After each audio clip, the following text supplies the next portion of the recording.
welcome to the B News Town Administrator Update here in the B News studio. I'm your host, B News producer Sydney Bowles, joined as always by our Town Administrator Paul Sagarino. Paul, thank you so much for being here. It's always a pleasure, Sydney.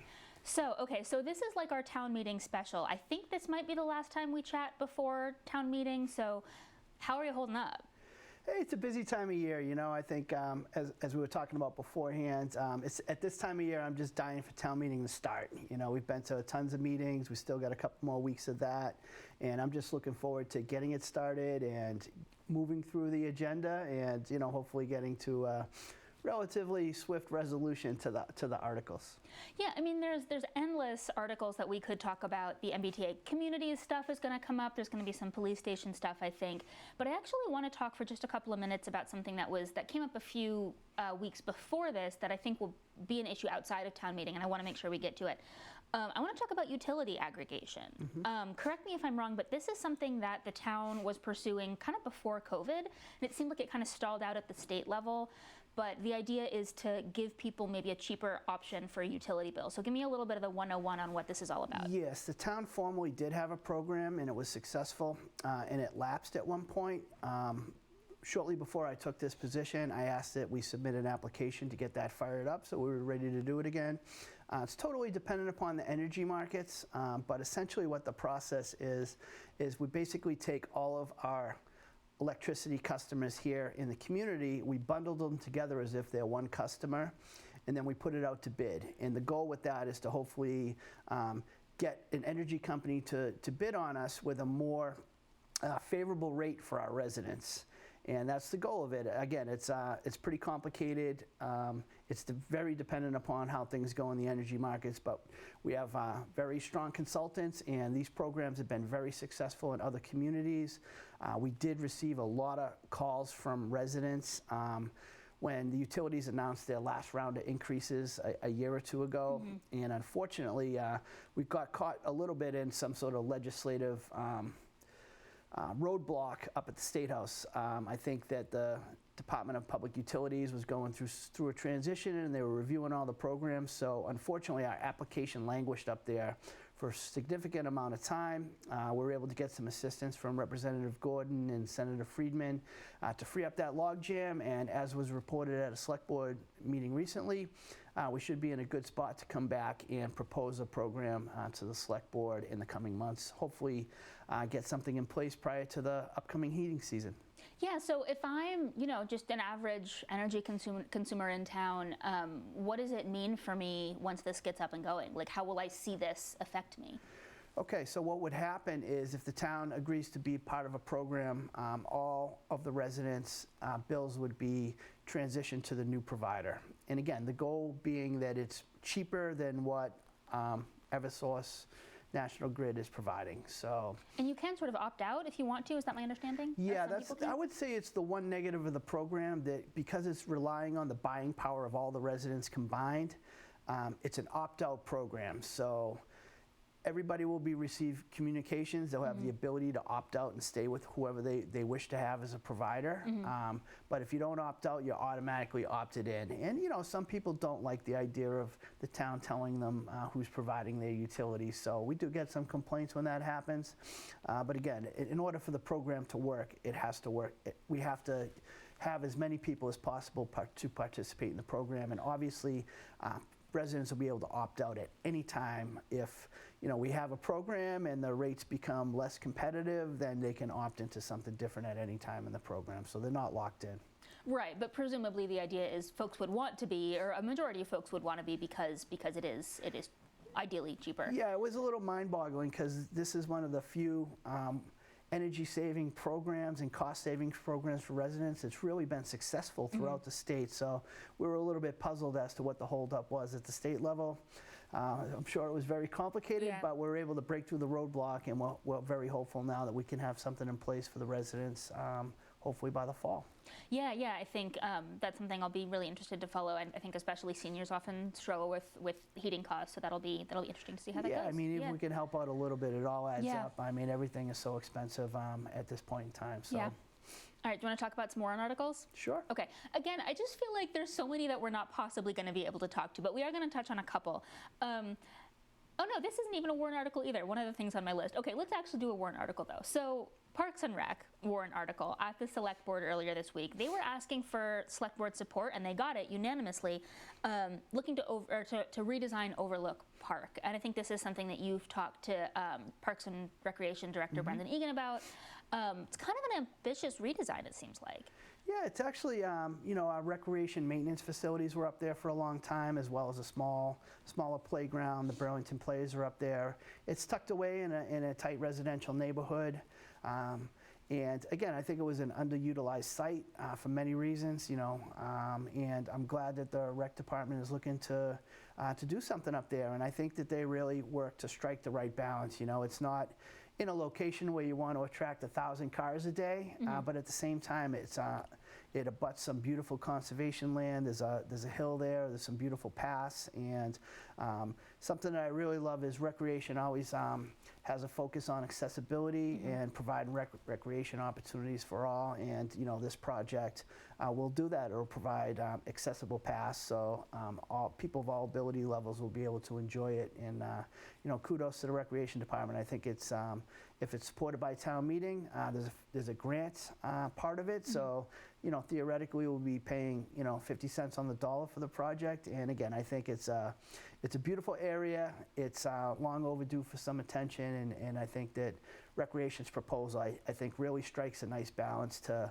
allowing more people to utilize the property and see the beauty of it, but at the same time, you know, not creating something that's, you know, too big or too ambitious for the small little neighborhood there. Not to toot our own horn here, but here at BCAT, I learned that we worked with Burlington Retro's Robert Fahey on a story about this area a couple years ago. Turns out, I had no idea, Overlook Park was the site of the Nike missile facility. Did you know this? Of course, yeah. I mean, I've learned that since I've been working with the town. What a wild but, you know, story. Northeastern as well. Yeah. Apparently, back during the Cold War, that was where they sort of sighted these things along 128. So. Hopefully there's no missiles under there, So I learned actually it was a misnomer. There were no missiles on this site. They had a radar system that was designed to sort of like read signals off of stuff that was coming overhead, so that if it was sort of an enemy missile coming over the Arctic from Russia, I think was the concern, they could have missiles sort of shot from elsewhere, but there were never any missiles on our site, just that radar stuff. But how interesting is that? Yeah, it's very interesting. And now like I say, it seems as though they're dotted along 128, and it's just an interesting part of history. And, you know, it's a great reuse. I think the federal government sort of, you know, turned a lot of those properties over to, you know, cities and towns and nonprofits over the years. So, you know, we ended up with a beautiful piece of property, and I think it cost us $3,700 at the time. So, quite a deal. There you go. Yeah, and potentially another chapter for a site that's already had a couple. And then, okay, so another piece of this that Brendan Egan brought to the select board the other day was another warrant article that was seeking to establish kind of an annual fund, similar to a fund that we have for sidewalks, for stream cleaning, and for roads, I believe, to do some sort of standard maintenance on Parks and Rec properties. Is that about right? That's correct.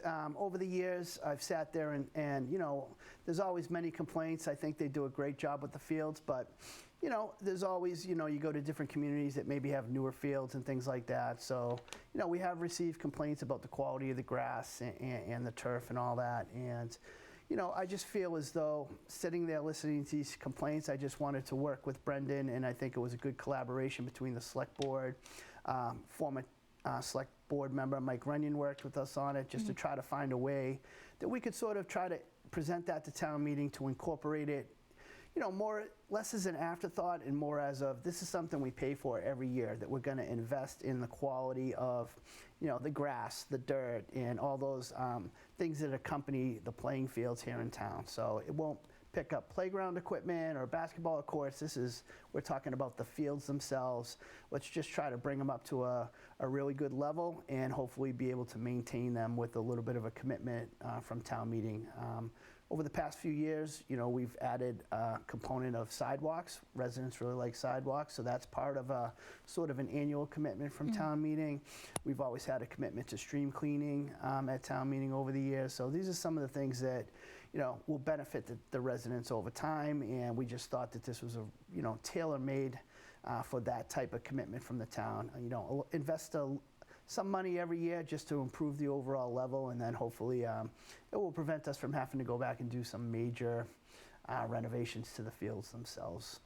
To echo something that Select Board Member Nick Priest brought up about this, why not just put it in the in the Parks and Recreation budget?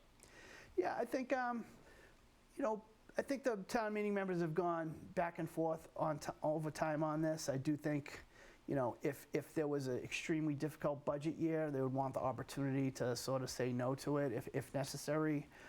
So by breaking it out, it sort of highlights it as opposed to being sort of buried in a budget. I think there may be a perception that once things get buried in a budget, it's a little bit easier to lose track of them, and maybe the money doesn't get used for fields, maybe it's being used for something else. And I think that by specifying it as a warrant article, it makes it very specific about what the money can be used for. So it really is a commitment to the original intended purpose of the article. So. And then it sounds like there's a lot more than this ask, which is $200,000. There's a lot more than $200,000 worth of work to be done, but ostensibly, if that total spend wasn't utilized in a given year, it would just sort of go back to the town. It wouldn't be used for other stuff. Yeah, it won't be, it Right. can even be carried forward to the following year. But like I say, the list of things that are needed to be done is very long and expensive, and this is clearly not enough money to make all the fields look like Fenway, but I think over time it will make a huge difference and really upgrade the quality of the turf and all those things related to the fields. All right, Town Administrator Paul Sagarino, let's do one more of these. Again, there are lots and lots and lots more that we could be doing, but we got word recently in town that new federal PFAS rules, these are these sort of toxic forever chemicals that we've been dealing with for a couple of years now in town, those new federal rules are likely going to require us here in town to replace the resin in our brand new, very expensive PFAS filters more often than we thought. The filters are working, right? They're doing their job. And is this kind of a wrench in the plan? Am I overreading into what these new PFAS rules are going to mean for town? No, I mean, I think it's great. The state, led the charge in lowering them, which is what we built, retrofitted the plant to comply with. So the plant is fully prepared to handle any of the changes related to PFAS upcoming. What the big unknown for us is the filters are filled with this resin, which basically takes the PFAS out of the water. And what we don't have a good handle on is how long is that resin effective before it needs to be replaced? Yeah. It's very expensive. We still haven't gone through a full cycle on the first batch of resin. So that's an important part of this is over time we'll be able to understand how long the resin is effective for. We'll be able to properly plan for the resin replacement.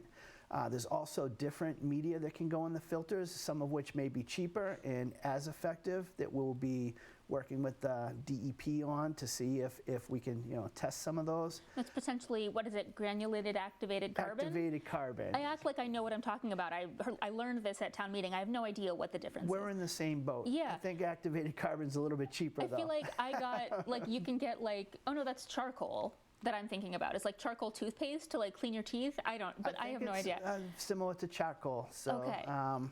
Like I say, the resin was a DEP requirement, and it's actually a more expensive treatment option. Again, what we really need is we need time to run as much water through the filter. That'll give us a good sense of how long is the resin going to be effective for before it needs to be replacement. That will help us plan for the very expensive replacement. As you know, we have an article for $1.2 million as a potential replacement of the resin that's in the filters now, but we really don't have a long enough history to really know what the effectiveness of the resin is. There's all sorts of redundancy there, so there's multiple tanks with resin, so we're talking about changing out the primary tank, but don't worry, there's a backup tank and backup to that backup tank. So we're constantly testing the water as it comes in and out to make sure it's being effective, but we just really need some time to just sort of understand sort of what the run rate on that resin is and how often we should anticipate having to replace it. Right, so DPW Director Brian White was saying the water right now is coming out cleaner than MWRA water, which is, some of the best of the best. So that's a really good sign that it's working. But it's also just it is frustrating, I think, we're learning that the forever chemical, part of the forever chemicals that are PFAS, is still going to come back to bite us, because this resin, when we have to replace it, needs to be disposed of. And we're learning that landfills won't take it because it has PFAS in it, and the PFAS will then leak into the soil surrounding the landfill. And so we have to pay to ship it to be incinerated, which is, I think it's just a remarkable underline of the intensity of the chemicals that we're dealing with. It really is, and benignly, people didn't really consider what these chemicals may do in the future when they started using them. Yeah, we didn't know. We had no idea. And again, I think it's interesting, all that's included in the price proposal and everything, but we really do consider all aspects of it. But it is, there's a lot of things that we have to really shop around in order to dispose of in this day and age. And it's a good thing, because you don't want those things going into a landfill someplace else and causing problems somewhere else further down the line. So it's expensive, but it really is a good way of thinking, and I'm glad that the government is thinking that way, that we need to be conscious of how we handle these things even after they've reached their useful life. So it's a step in the positive direction, I think. Absolutely. Okay, final question. I want to give you a chance to bring up a warrant article coming up in May that you're interested in, paying attention to, watching, that we haven't talked about yet, just to highlight it, let people know what's coming up. Anything you want to point out? I'm most anxious to speak about the police station. We have the best police department in the state, and I think it's well beyond time to provide them with a facility that is as good as they are. And I'm really looking forward to having that discussion at town meeting, and we're very hopeful for a favorable result. And it really it's something I've been thinking long and hard about for a while, and I'm just really hopeful for a positive outcome there, because our department really deserves it. They truly are the best, so I'm really excited about it. Amazing. Okay, Paul Sagarino, thank you as always for being here. It's been great. Thanks, Sydney. This was another edition of our Town Administrator Update here on VCAT. Thanks again for watching.